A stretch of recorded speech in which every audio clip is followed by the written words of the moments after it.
जय माता दी। दुर्गा सप्तशती का प्रथम अध्याय का हिंदी अनुवाद। प्रथम चरित्र के ब्रह्मा ऋषि, महाकाली देवता, गायत्री छंद, नंदा शक्ति, रक्तदंतिका का बीज, अग्नि तत्व और ऋग्वेद स्वरूप हैं।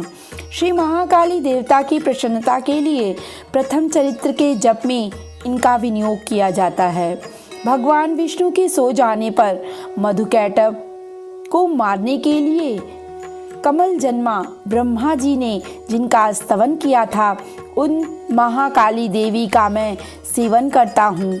वे अपने 10 हाथों में खड्ग, चक्र, गदा, बाण, धनुष, परधिशूल, भुशुंडी, मस्तक और शंख धारण करती हैं। उनके 3 नेत्र हैं। वे समस्त अंगों में दिव्य आभूषणों से विभूषित हैं।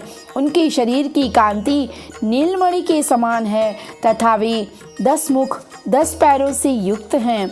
मार्कंडेय जी बोले, सूर्य के पुत्र सांवर्ण के जो 8वें मनु कहे जाते हैं, उनकी उत्पत्ति की कथा विस्तार पूर्वक कहता हूँ, सुनो। सूर्य कुमार महाभाग सांवर्णिक भगवती महामाया के अनुग्रह से जिस प्रकार मनवंतर के स्वामी हुए, वही प्रसंग सुनाता हूँ। पूर्व काल की बात है। स्वारोषित मनवंतर में सुरथ नाम के एक राजा थे, जो चैत्र वंश में उत्पन्न हुए थे। उनका समस्त भूमंडल पर अधिकार था। वे प्रजापति का अपने और अपने पुत्रों की भांति धर्म पूर्वक पालन करते थे। तो भी उस समय कालो विध्वंसी नाम के क्षत्रिय उनके शत्रु हो गए। राजा सुरथ की दंड नीति बड़ी प्रबल थी। उनका शत्रुओं के साथ संग्राम हुआ। यद्यपि कोला विध्वंसी संख्या में कम थे, तो भी राजा सुरथ युद्ध में उनसे परास्त हो गए। तब वे युद्ध भूमि से अपने नगर को लौट आए और केवल अपने देश के राजा होकर रहने लगे। समूची पृथ्वी से अब उनका अधिकार जाता रहा, किंतु वहाँ भी उन प्रबल शत्रुओं ने उस समय महाभाग राजा सुरथ पर आक्रमण कर दिया। राजा सुरथ का बल क्षीण हो चला था, इसलिए उनके शत्रु बलवान एवं दुरात्मा मंत्रियों ने वहां उनकी राजधानी में भी राजकीय सेना और खजाने को हथिया लिया। सुरथ का प्रभुत्व नष्ट हो चुका था, इसलिए वे शिकार खेलने के बहाने घोड़े पर सवार हो वहां से अकेले एक घने जंगल में चले गए। वहां उन्होंने विप्रवर मेधा मुनि का आश्रम देखा, जहां कितने हिंसक जीव अपनी स्वाभाविक हिंसा वृत्ति को छोड़कर परम शांत रहते थे। मुनि के बहुत से शिष्य उस वन में शोभा बढ़ा रहे थे। वहां जाने पर मुनि ने उनका सत्कार किया और वे मुनि श्रेष्ठ के आश्रम पर इधर उधर विचरते हुए कुछ काल तक रहे। फिर ममता के आकृष्टचित होकर वहां इस प्रकार चिंता करने लगे, पूर्व काल में मेरे पूर्वजों ने जिनका पालन किया था, वही नगर आज मुझसे रहित है। पता नहीं मेरे दुराचारी करने वाले शूरवीर तथा मेरा प्रधान हाथी अब शत्रुओं के अधीन होकर न जाने किन भोगों को भोगता होगा। जो लोग मेरी कृपा, धन, भोजन पाने से सदा मेरे पीछे पीछे चलते थे, वे निश्चय ही अब दूसरे राजाओं का अनुसरण करते होंगे। उन अपव्ययी लोगों के द्वारा सदा खर्च होते रहने के कारण अत्यंत कष्ट से जमा किया हुआ वह खजाना खाली हो जाएगा। ये तथा और भी कई बातें राजा सुरथ निरंतर सोचने लगे। एक दिन उन्होंने वहाँ विप्रवर मेधा के आश्रम के निकट एक वैश्य को देखा। उनसे पूछा, भाई तुम कौन हो? वहाँ तुम्हारे आने का क्या कारण है? तुम पर क्यों शोकग्रस्त अनमने से दिखाई देते हो?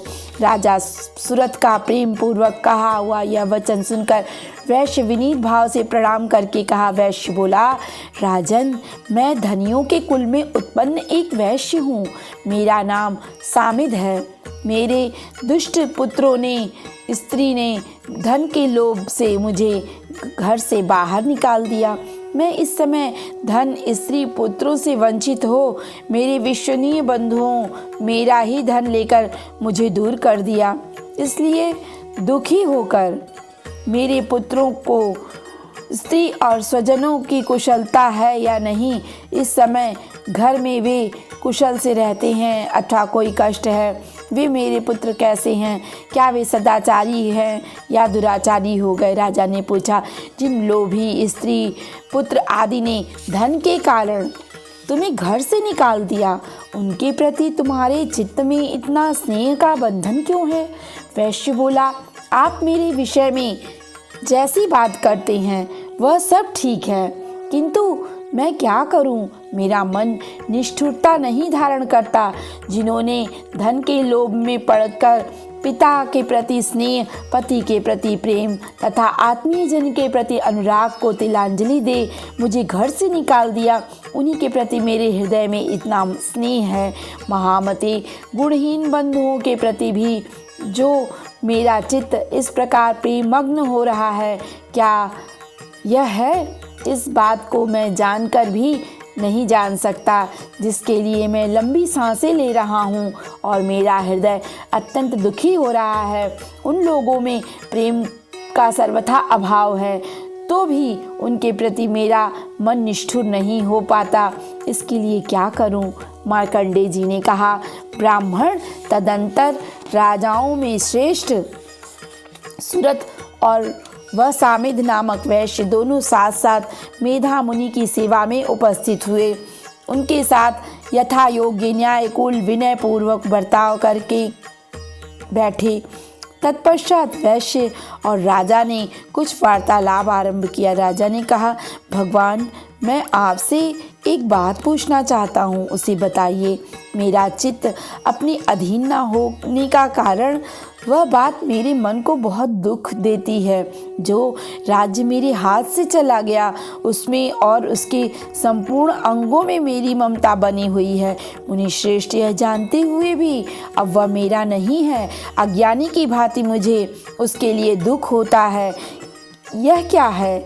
इधर यह वैश्य भी घर से अपमानित होकर इसके पुत्र, स्त्री और मृत्युओं ने छोड़ दिया, स्वजनों ने भी इसका परित्याग कर दिया, तो भी वह उनके प्रति अत्यंत हार्दिक स्नेह रखता है। इस प्रकार तथा मैं दोनों बहुत दुखी हैं, जिसमें प्रत्यक्ष दोष देखा गया है, उस विषय के लिए भी हमारे मन में ममता जनित आकर्षण पैदा हो रहा है। महाभाग, हम दोनों समझदार हैं, तो भी हम में जो मोह पैदा हुआ है वह क्या है? विवेक शून्य पुरुष की भांति मुझ में और इसमें भी मूर्ता प्रत्यक्ष दिखाई देती है। ऋषि बोले, महाभाग, विषय मार्ग का ज्ञान सब जीवों को है, इसी प्रकार विषय भी सबके लिए अलग है। कुछ प्राणी दिन में नहीं देखते, कुछ रात में नहीं देखते, तथा कुछ जीव ऐसे होते हैं जो दिन और रात्रि में बराबर देखते हैं। यह ठीक है कि मनुष्य समझदार होते हैं, किंतु वे ही ऐसे नहीं होते। पशु, पक्षी और मृग आदि सभी प्राणी समझदार होते हैं।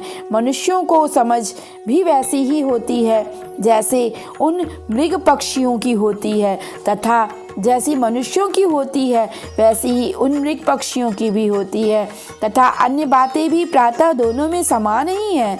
समझ होने पर भी इन पक्षियों को तो देखो, मैं स्वयं भूख से पीड़ित होते हुए भी मोहवश बच्चों की चोंच में कितने चावल अन्न डाल रहे हैं।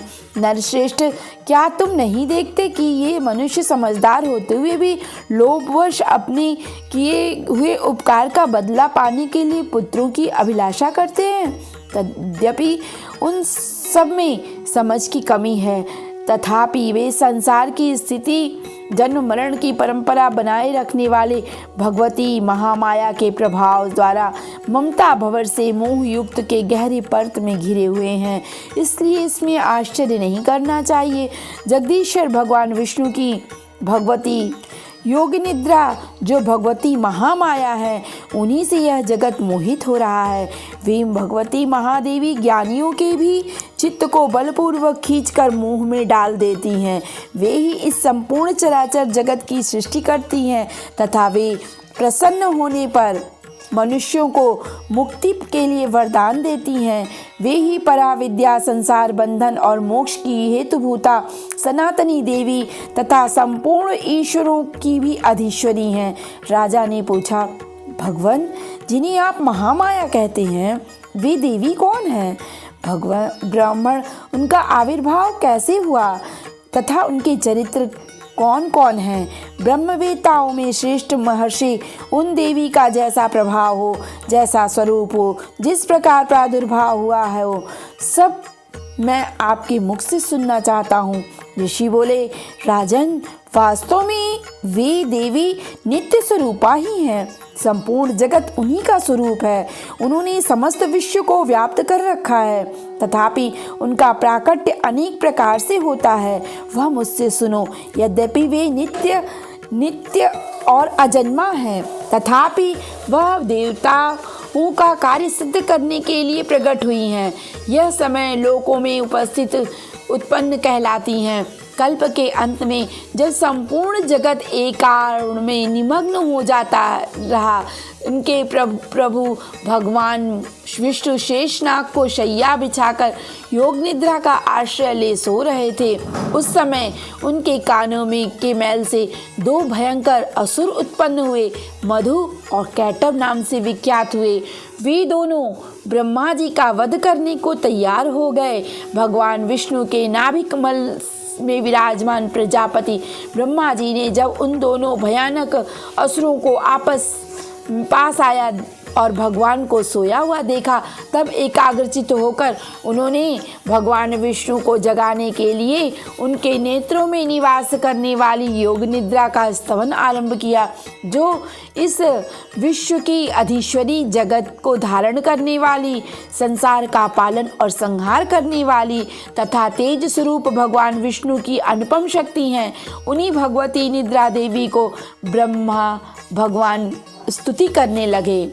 ब्रह्मा जी ने कहा, हे देवी, तुम्ही स्वाहा, तुम्ही स्वधा, तुम्ही षटकार हो। स्वर भी तुम्हारे ही स्वरूप है। तुम्ही जीवन दायिनी सुधा हो।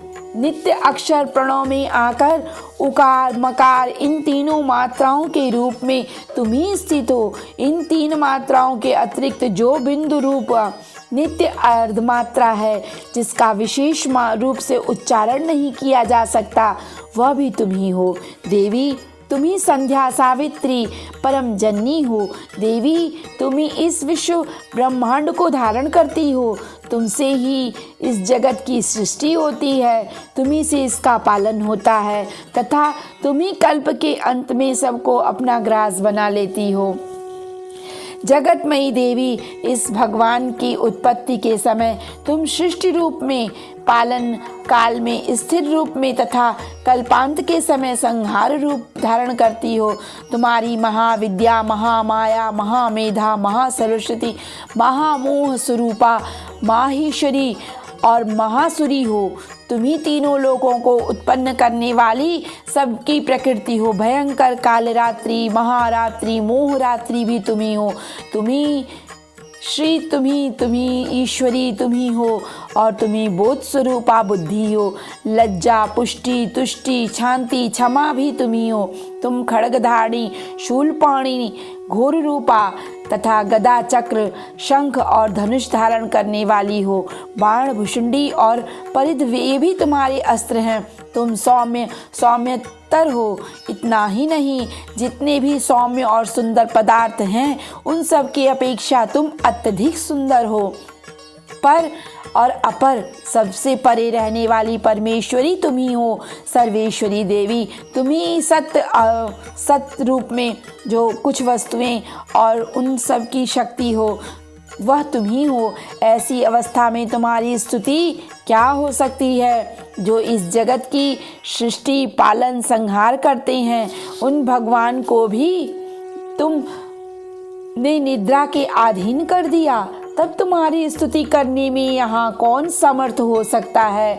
मुझको, भगवान शंकर को, भगवान विष्णु को भी तुमने ही शरीर धारण करवाया, अतः तुम्हारी स्तुति करने की शक्ति किसमें है?